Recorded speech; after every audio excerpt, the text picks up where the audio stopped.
Hi everyone, welcome to HN अध्ययन।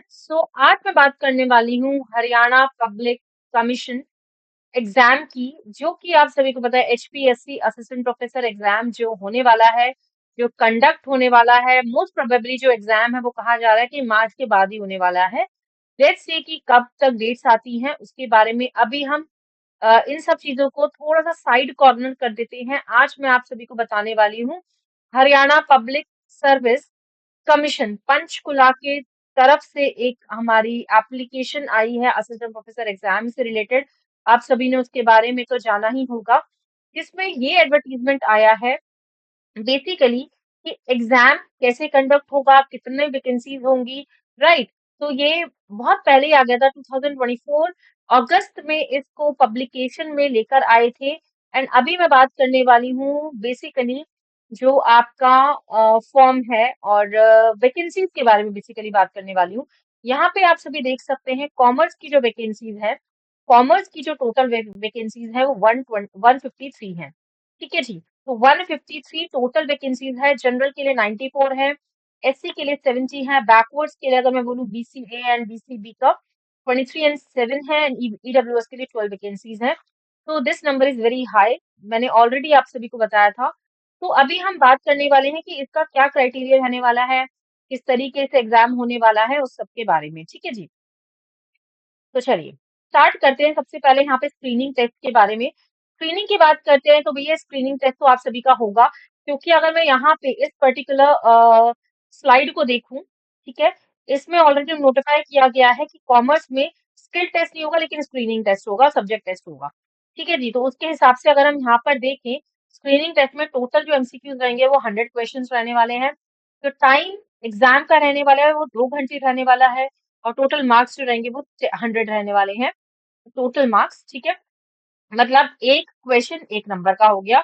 सारे questions आप सभी को मार्क करने हैं, सारे क्वेश्चंस आप सभी को कैरी करने हैं। ठीक है, और 5 ऑप्शंस होंगे इसमें।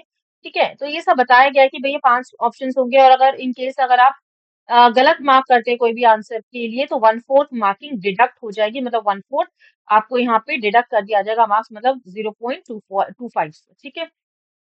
एंड अगर हम यहाँ पर बोले मीडियम ऑफ एग्जामिनेशन, भाई यहाँ पर बोला इंग्लिश लैंग्वेजेस के लिए तो बॉटनी में रहेगा, मतलब इंग्लिश लैंग्वेज में ही रहेगा ये। मैं अभी कॉमर्स की बात कर रही हूँ। तो कॉमर्स के लिए यहाँ पे हिंदी और इंग्लिश दोनों का ही लैंग्वेज रह सकता है, दोनों ही लैंग्वेज रहेगा, बाइलिंगुअल रहेगा। तो आप सभी को कोई परेशानी नहीं होने वाली, क्योंकि आप सभी अगेन अगर आप हिंदी के भी हैं और इंग्लिश के भी हैं तो आपको कोई प्रॉब्लम नहीं होगी। सब्जेक्ट नॉलेज की बात करते हैं तो भैया यहाँ पर 3 घंटे का पेपर होने वाला है। टोटल जो मार्क्स है अगेन वो आप सभी का 150 मार्क्स का पेपर होने वाला है।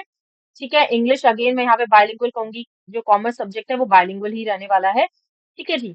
और वेटेज जो होने वाला है वो 87.5% होने वाला है आपका सब्जेक्ट का।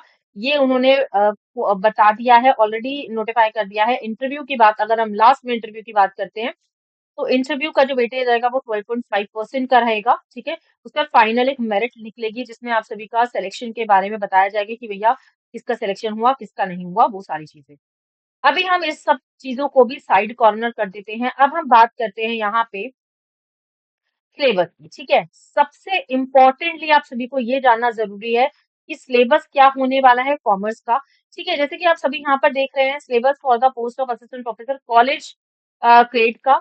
सो उसका अगर हम यहाँ पर देखें सब्जेक्ट कॉमर्स, कॉमर्स में जो सिलेबस सामने निकल के आया है वो हूबहू सिलेबस है जो यूजीसी नेट एग्जाम 2000 सॉरी 08 जो कोड है, ठीक है, 08 जो कोड है उससे रिलेटेड ही रहेगा, सेम ही सिलेबस रहने वाला है। सो बेसिकली यहाँ पे यूनिट्स उन्होंने डिवाइड कर दी है, जैसे आपको पता है same to same UGC NET वाला सिलेबस है। लेकिन अगेन मैं आप सभी को यहाँ पर वही बात कहूंगी कि एचपीएससी एग्जाम में आप सभी से ब्रॉडर कॉन्सेप्ट भी पूछे जाएंगे, मतलब सब्जेक्टिव कॉन्सेप्ट भी पूछे जाएंगे, जो अभी मैंने आप सभी को बताया भी। तो बिजनेस एनवायरनमेंट से रिलेटेड जितने भी कॉन्सेप्ट्स हैं, जैसे कि आपका एफडीआई हो गया, ग्लोबलाइजेशन हो गया, ठीक है, सीएसआईआर सॉरी सीएसआर हो गया, इन सब चीजों को आप सभी को थोड़ा सा ध्यान में रखना है। Tariff and non tariff barriers हो गया, मतलब फिस्कल पॉलिसी क्या होता है, मॉनेटरी पॉलिसीज क्या होते हैं, इन सबके बारे में बहुत ज्यादा जरूरी आप सभी को जानना है। ठीक है, कंज्यूमर प्रोटेक्शन एक्ट से क्वेश्चन आता है, फेमा से क्वेश्चन आता है, ये सब ना फिक्स्ड क्वेश्चन है जो आने ही आने हैं। एफडीआई से क्वेश्चन आता है, बीओपी से क्वेश्चन आता है, ठीक है। एंड अगर मैं बात करती हूँ वर्ल्ड बैंक हो गया, आईएमएफ हो गया, ठीक है, तो इन सब से डब्ल्यूटीओ से क्वेश्चन आता है। WTO is a very very very important concept जो आप सभी को यहाँ पे करना ही करना है, ठीक है।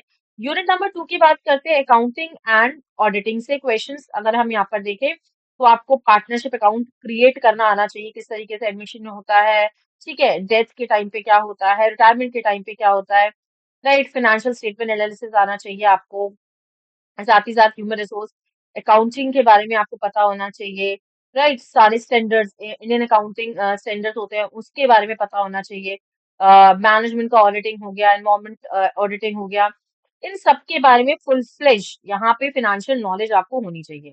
अब हम यूनिट नंबर 3 में आ जाते हैं, बिजनेस इकोनॉमिक्स में।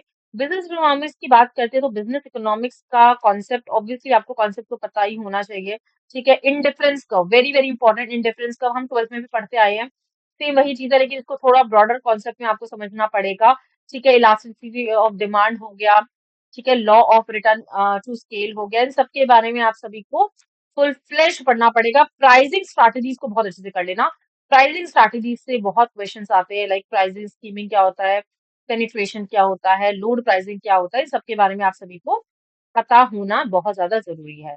बिजनेस फाइनेंसेस की बात करते हैं तो फाइनेंशियल सोर्सेज के बारे में आपका capital structure very very important, capital structure, capital budgeting, decisions के बारे में आपको पता होना चाहिए, वर्किंग कैपिटल मैनेजमेंट से रिलेटेड आपको सारे के सारे कॉन्सेप्ट जैसे डिविडेंड डिसीजंस हो गए, उनके थ्योरीज, उनकी पॉलिसीज, राइट, इन सब के बारे में पता होना चाहिए, फॉरेन एक्सचेंज मार्केट के बारे में पता होना चाहिए, ठीक है।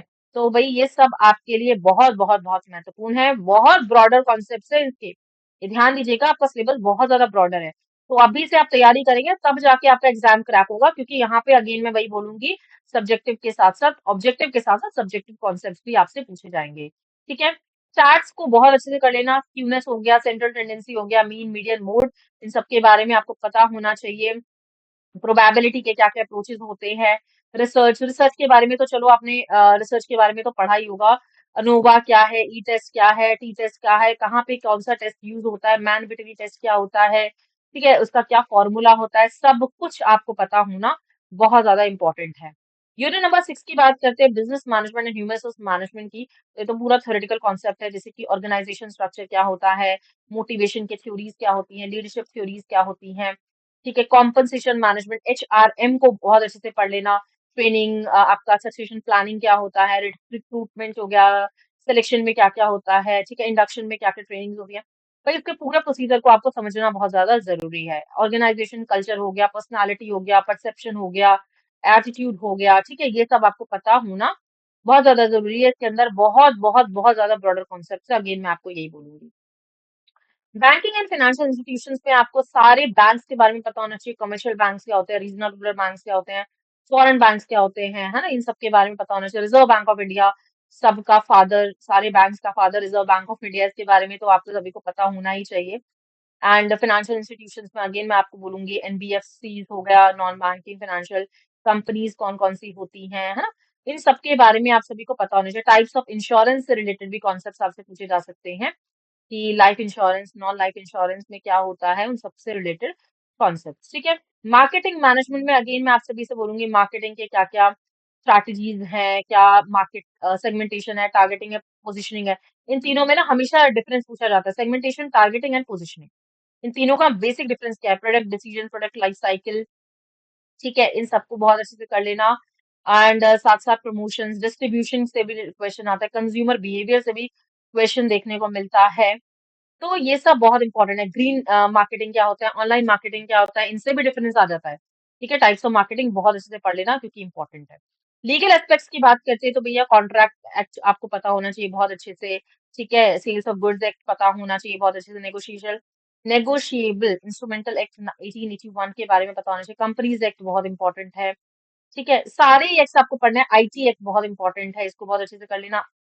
आरटीआई एक्ट बहुत इंपॉर्टेंट, जीएसटी जरूर पढ़ लेना, जीएसटी के बारे में बहुत ज्यादा क्वेश्चन टफ होता है। And the last unit is income tax and the corporate tax, में अगेन यहाँ पर आपको बोला जाएगा कि इनकम टैक्स क्या है, बेसिक उसके क्या इनकम्स के बारे में, है ना, बेसिक कॉन्सेप्ट क्या क्या है, क्लबिंग क्या होता है इनकम में, ये सब चीज़ें बहुत इम्पोर्टेंट है। आप सबको ये थॉरली समझ में आना चाहिए कि टेक्निक्स हो गया, रिन्यूएबल हो गया, डिडक्शंस कैसे होती हैं, ठीक है? ई-फाइलिंग जब हम इनकम टैक्स फिल अप करते हैं तो उसमें क्या एडवांस हम पेमेंट टैक्सेस करते हैं, ये सारी चीज़ें भी डिडक्शन किसमें होता है, कलेक्शन किसमें होता है, सब कुछ बहुत इम्पोर्टेंटली आना चाहिए। क्योंकि कॉमर्स एक बहुत ब्रॉडर कॉन्सेप्ट है, तो इसको आपको बहुत अच्छे से स्टडी करना ज़रूरी हो जाता है। ठीक है जी? तो यही मुझे आपको इस पर्टिकुलर वीडियो के माध्यम से समझाना था। आप सभी को एग्ज़ाम की तैयारी कंटीन्यूअसली बनाए रखनी है। हरियाणा पब्लिक सर्विस कमीशन की तरफ से ये नोटिफ़िकेशन आया है। 153 is a large number. Again मैं आप सभी को बोलूँगी, अच्छे से प्रैक्टिस करिए। एग्ज़ाम बहुत अच्छे से निकल सकता है, आराम से निकल सकता है। जो बच्चा अच्छे से करेगा, जो बच्चा सिलेबस के अकॉर्डिंगली चलने वाला है, उसका एग्ज़ाम डेफिनिटली क्लियर होने वाला है। Thank you so much.